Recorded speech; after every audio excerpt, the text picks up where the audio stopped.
อยากมีคนคุยบ่น้องน่ะอยากมีอยากมีคนคุยหรือว่าอยากเอาเป็นแฟนแท้ๆเลยก็ก็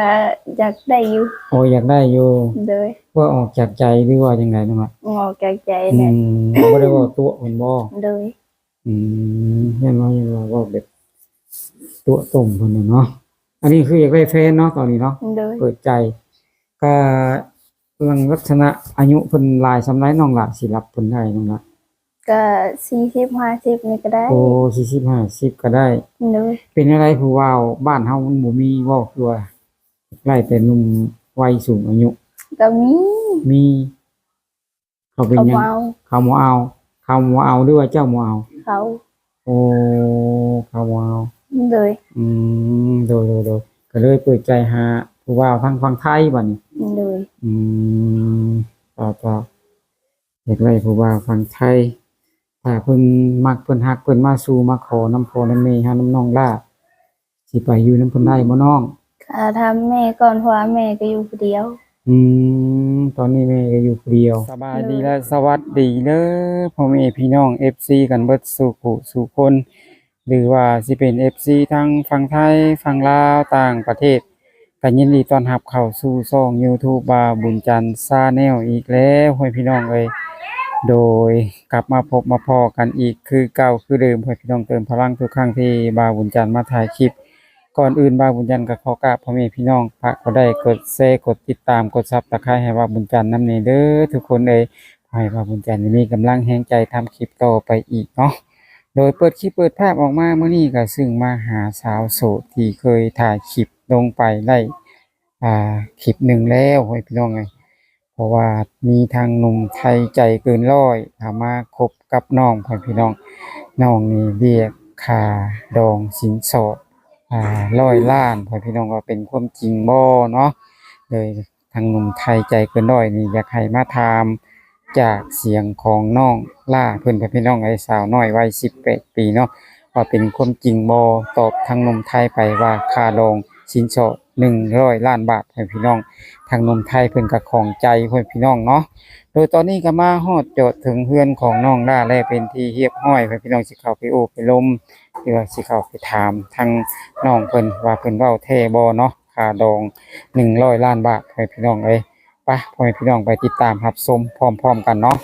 โดยสบายดีสวัสดีสบายดีคนสวยมื้อนี้คนผู้จบผู้งามเปิดคลิปเปิดภาพออกมากับมาหาน้องล่าคือเก่าเป็นแนวใดน้องล่าเคยถ่ายคลิปไปมีคนมาโอ้มาล้มแล้วบ่น้องล่ะยังยัง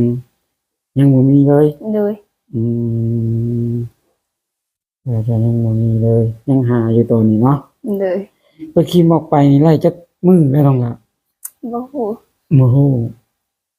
บ่ได้นับมื้อเนาะโดยก็สิอยู่ประมาณเดือนแม่นบ่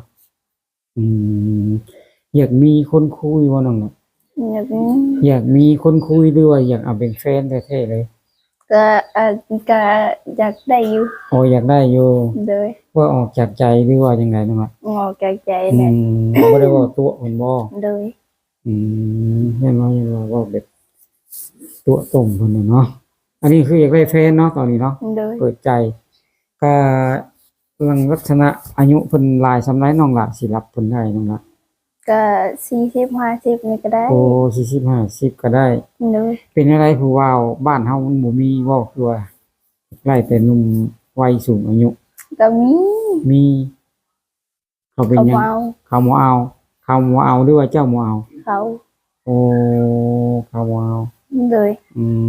โดยก็เลยเปิดใจหาผู้เว้าทางฝั่งไทยบัดนี้โดยอืมก็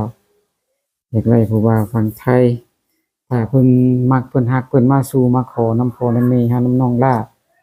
สิไปอยู่นำเพิ่นได้บ่น้องก็ทำแม่ก่อนเพราะว่าแม่ก็อยู่ผู้เดียวตอนนี้แม่ก็อยู่ผู้เดียวเลยโอ้ยต้องถามแม่ก่อนเนาะถ้าแม่ไปนำได้ซะถ้าแม่ไปนำก็ไปได้ไปได้อืมยังปะแม่ได้ล่ะบ่ซั่นไปยังบ่ได้เพราะว่ายันเพิ่นเจ็บบ่เพราะว่าเพิ่นหากระเซาไข้โอ้แม่หากระเช้าไข่แม่ไข่เนาะเลยน้องล่านี่อยู่กับแม่2 คนบ่ลูกเลยอยู่กับแม่2 คนบ่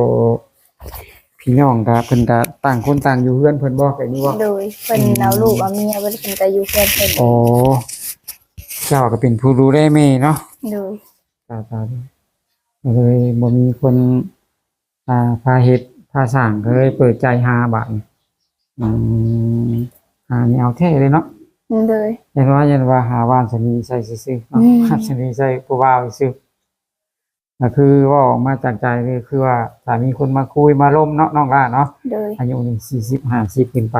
60ได้ซะน้องรับไล่บ่ ก็ 60 ได้อยู่ ประมาณนี้เนาะ โด ประ ย มาณ50 60กูบ่ให้เว้าซื่อน้องล่ะเว้าแท้เนาะ โดย ก็สเปคของน้องล่าได้สเปคจังไดน้องล่ะสเปคของน้องที่เจ้าฮักที่เจ้าสิรับเพิ่นได้สเปคแบบใดน้อง อันนี้น้องก็บ่ฮู้ น้องก็บ่ฮู้อ๋อ โดย ต้องฮู้ว่าสเปคคนต่ำสูงอะไรผิวลำผิวขาวประมาณนี้ยังบ่ฮู้สเปคเลย โดย บ่แล้วคนสิเข้ามานี่เขาสิทำตัวแบบใดเข้ามาหาเจ้าอันนี้มันหมายความว่าทุกคนนี่มันก็ต้องมีอ่าเสน่ห์หรือว่าดีกับตัวไผตัวเราเด้แต่ละคนมันก็สิความมันก็สิบ่คือกันเนาะ โดยทางนงไทยส่วนใหญ่สิพิเศษทางไหนน้องล่ะทางไทยหรือทางลาวน้องล่ะพิเศษ ก็แล้วแต่ก็บางทีก็คุยลาวแน่คุยไทยแน่ แล้วแต่เนาะแล้วแต่เนื้อคู่ว่าซั่นซะแล้วแต่บุญวาสนาเนาะ โดย ใช้อันทางหนุ่มไทยว่าทางน้องนี่คุยกันมาแล้วยังบ่ได้คุยเลยบ่นี่ว่าแนวใด ยังบ่ได้คุย ยัง เพ บ่ ราะ ได้ ว่า คุยเลย คันว่าเพิ่นสิโทรมาเพิ่นก็บ่โทรเด้ โอ้ยังบ่ได้เคยคุยกันเลย โดย จ้าแต่ว่าก็เคยเว้ากันมาสักคนจักครั้งเนี่ยเคยยัง ยังบ่เว้าเลย โดย มีแต่แบบไรแชทหาซื่อ มีแต่เพิ่นแชทมาซื่อ ๆแชทแล้วเว้าค่าลงเท่าไหร่น้องล่ะ ๆเพิ่ เพิ่ น น ก็ ถามบ่ เพิ่นบ่ได้ถาม บ่ได้ถามเลย มันเลย เรื่องค่าลงค่ารองบ่ได้ถามเนาะอืมเด้อตัวนี้น้องว่างน้องด้ายังโสดบ่น้องล่ะ โดย สาวน้อยวัย18ปีงามๆไปนี่โสด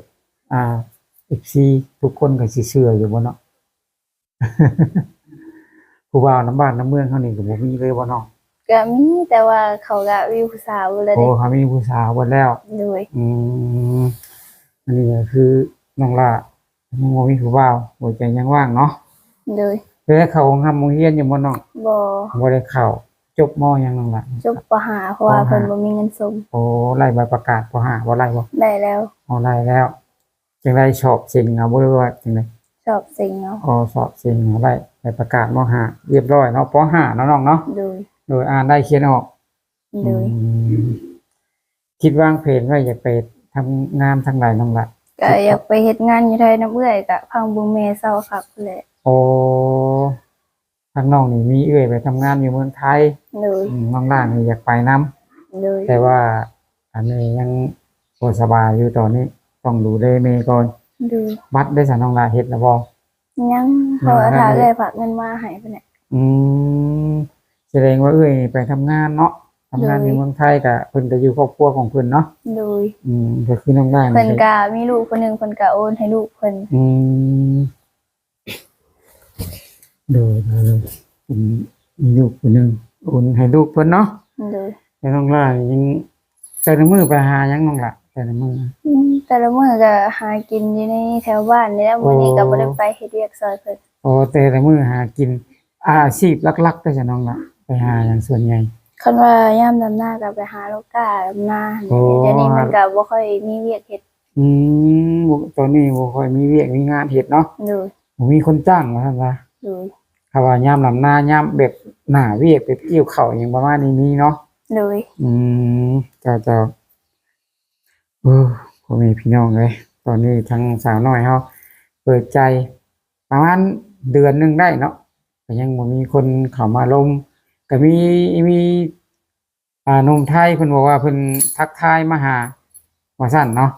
เป็นจังไดน้องล่ะเพิ่นเว้าซื่อๆบ่ได้ว่าเว้าเทศนะ เพิ่นน้องว่าเพิ่นน่ะสิเว้าซื่อๆเด้ โอ้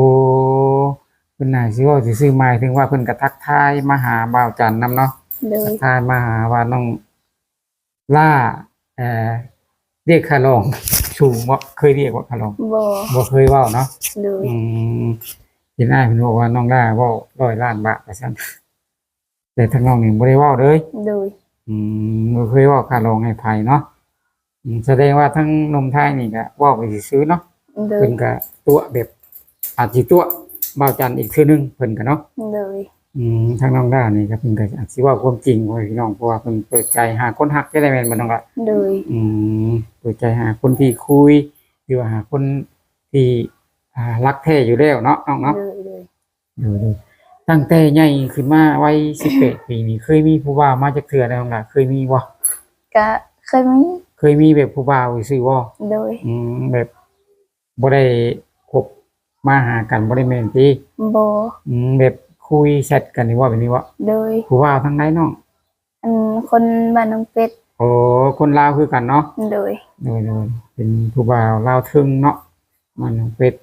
แต่ปัจจุบันได้ซะน้องล่ะ ปัจจุบันนี้ยังบ่มี แม่ว่าบ่ได้คุยกับเพิ่นบ่หรือว่า โดยบ่ได้คุยกับ เลิ เพิ่ ก น คุยกันไปได้จักมื้อจักยามละ 2 ปีปลายแล้ว โอ้ เลิก สอง คุยกับ ปี เพิ่น ปลาย โดย แสดงว่าน้องนี่มีแฟนตั้งแต่อายุ16 ปีเนาะ โดย เคยมีผู้บ่าวว่าจะบ่เป็นแฟนหรอกเนาะเป็นผู้บ่าวผู้สาวกันแบบคุยทักทายกันมาซื่อๆนี่บ่ โดย อืมโดยอันนี้น้องล่านี่ใจนี่เปิดใจนี่100%หรือว่ามุ่งมั่น100เลยเนาะ โดย ใจถ้ามีทั้งหนุ่มไทยหนุ่มลาวหนุ่มฝรั่งเศสก็ได้แต่เนาะก็รับได้ประมาณ40-50 ปีเนาะ โดย 60ก็เอาไปยังนั่นแหละ ก็ได้ ก็ได้เนาะถ้าเขาให้เพิ่นฮักแท้บ่ โดย จ้าอันนี้ก็เว้าออกจากใจ โดย ความจริงเลยเนาะบ่ได้ตัวบ่ได้ต้มเพิ่นน่ะว่าน้องล่ะ โดย ถ้าตัวต้มนี่อ้ายนี่เดือดร้อนคือกันเด้ ถ้าเพิ่นมาฮักแท้ๆเนาะโดยพ่อแม่พี่น้องเลยถ้าพ่อแม่พี่น้องท่านใดสนใจเนาะอยากจะมีคู่ชีวิตหรือว่าอยากจะมีคู่ครอบครัวเลยพี่น้องเลยก็ติดต่อมาทางช่อง YouTube บ่าวบุญจันทร์ชาแนลได้พ่อแม่พี่น้องตอนนี้ก็สาวน้อยวัย18 ปีเปิดใจต้อนรับหาคนที่ฮักแท้เนาะน้องเนาะ โดย โดยพ่อห้างพ่อหมายก็รับได้บ่น้อง ก็ได้ ได้บุติบุหิเนาะ โดย จ้าจังใดก็สิบ่รบกวนเวลาเนาะน้องเราเนาะก็สิจบไว้ซำนี้ก่อนน้องละค่อยเจอกันในอีกคลิปหน้าเนาะน้องเนาะ โดย จ้าสบายดีเนาะ สบายดี โอเคพ่อแม่พี่น้องเอ้ยหลังจากที่โอ้ลมคุยกับน้องล่ามาได้เป็นที่เรียบร้อยหัวใจตอนนี้ก็ว่างคือเก่าพ่อแม่พี่น้องถ้าพ่อแม่พี่น้องท่านใดสนใจ อยากจะเอาไปเป็นคู่ชีวิตหรือว่าไปเป็นคู่ครอบครองพ่อแม่พี่น้องไปเป็นครอบครัวเนาะอยากจะมีแฟนว่าซั่นซะอยากจะเอาไปเป็นคนคุยหรือว่าไปตลอดชีวิตก็ได้พ่อแม่พี่น้องก็ติดต่อมาทางช่องบ่าวบุญจันทร์ชาแนลได้พ่อแม่พี่น้องยินดีที่จะเป็นสะพานหักให้หรือว่าสะพานบุญให้ก็ได้พ่อแม่พี่น้องสาวน้อยวัย18 ปีเปิดใจพ่อแม่พี่น้องบ่ติบ่เลือกพ่อแม่พี่น้องแล้วแต่ใจทางหนุ่มๆพ่อแม่พี่น้องเนาะแต่ครอบครัวของน้องนี่ก็ค่อนข้างสิลำบากพ่อแม่พี่น้องหรือว่าทุกข์ยากแน่เนาะพ่อแม่พี่น้องก็เลยเปิดใจหาคนคุยหรือว่าหาคนฮักแท้คือสิเข้าใจพ่อแม่พี่น้องเนาะคนจนนี่ต้องการหยังพ่อแม่พี่น้องเนาะเพราะว่าเพื่อให้ครอบครัวที่อยู่รอดพ่อแม่พี่น้องเนาะจังใดก็ได้พ่อแม่พี่น้องเลยเพิ่นก็บ่มีทางเลือกแล้วพ่อแม่พี่น้องจังใดก็ขอบคุณทั้ง FC หลายๆเด้อพ่อแม่พี่น้องที่ติดตามชมช่องบ่าวบุญจันทร์ชาแนลมาตลอดสำหรับคลิปนี้บ่าวบุญจันทร์ก็บ่มีหยังหลายเนาะว่าผิดพลาดกับใดก็ขอโทษขออภัยหลายๆกล่าวคำว่าสบายดี